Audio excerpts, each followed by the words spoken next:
Hi, I'm Flynn. And I'm Richard. And together we are TrickyBricks, and we are contestants on Season 1 of LEGO Masters US. So we're here today to talk about our impressions of Episode 3, which was the Cut in Half Challenge. So why don't you tell us about the Cut in Half Challenge? For this one, each team got a half of an object, and the other half was covered with Lego and missing, and you had to finish it in as creative a way as possible.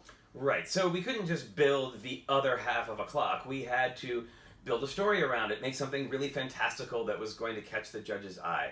So, as you know, we got the cuckoo clock, which we were very excited about, and it was a photo finish. I beat Boone to that clock by like mere seconds. But you weren't trying to push him out of the way. No, I wasn't trying to just wanted to get to the clock. It just kind of happened. I just really wanted that clock. But fortunately, we did get the clock, and we brought it back to our station and started designing right away. And I feel like it happened pretty quickly. We honed in on what we wanted for a story pretty quick. We started off with a more of a sort of a Pinocchio storyline. That's kind of where it all came from. Boy come to life, right? Right. So then we decided that we would sort of evolve it. Now the story didn't happen all at once. The story definitely evolved as we went on.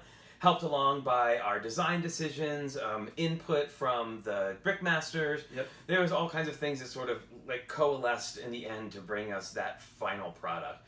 It was definitely a design challenge. There were a lot of challenges. I mean, that clock was cut in half and had Lego plates stuck to the side of it, but it wasn't. There was no wood behind the Lego plates, so you would go to push on them and they would push out of the way. Yeah, which was really hard. It was hard, and we chose something where you had to build sideways off of it, so that made it a little bit more difficult. Once we started deciding how we wanted for there to be a body, I knew that we wanted an arm that was reaching up. Well, so he could wind himself up. Right, so that arm definitely took a little bit of time, and we constructed that arm kind of like a lull sphere. So it was actually a giant rectangle connected with snot pieces that we ended up adding texture and elements to the outside to make it kind of have a slightly more rounder look. So it was sort of three sides, flat with some plates out, and then the same this way and this way, all connected with snot. Right, so, and we didn't need it to look completely and entirely smooth because it was supposed to be carved from wood after all, so we had a little bit of leeway on that.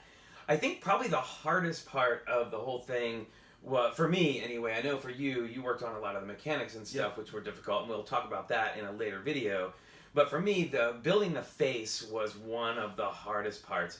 It was really hard to get especially the pieces around the eye to stay on, and I think they caught me on camera talking about my giant sausage fingers, because once I got it mounted, I would try to like stick my finger in to fix something, and invariably I would end up knocking one of those like under eye pieces into the head, and then we'd have to like pull it off and start it over again. The side. I begged you towards the end. I remember I beg of you, don't touch it again. And of course he had to finesse it. But you got to do what you got to do. But obviously when you're at home and you have the time to do that, it's fine. But when you're on the clock, you don't really have the time to keep knocking things into the model and pulling them out over and over again, right? One thing I remember is that we wanted to add more detail, like fine lines around the mouth and around the nose, but it was really delicate because that was a big smile and a big eye. We wanted a big eye that would be engaging, like, a Disney character, but the wrong angle and it would look creepy. I know you look kind of angry, and I know some people found the eye a little disturbing,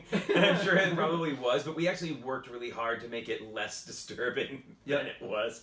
I mean, because really, like, just a slight tilt of an eyebrow or a line in the wrong place, and you've got an angry, vengeful clock man rather than like a helpful, friendly clockwork man. But we made it. Actually, we finished on time. We did. We finished on time. We put some finishing touches on. We were able to have it ready for when the judges came by, and we were really excited. They had a lot of really great things to say about it. They really enjoyed the way that we embraced the challenge and really showed off.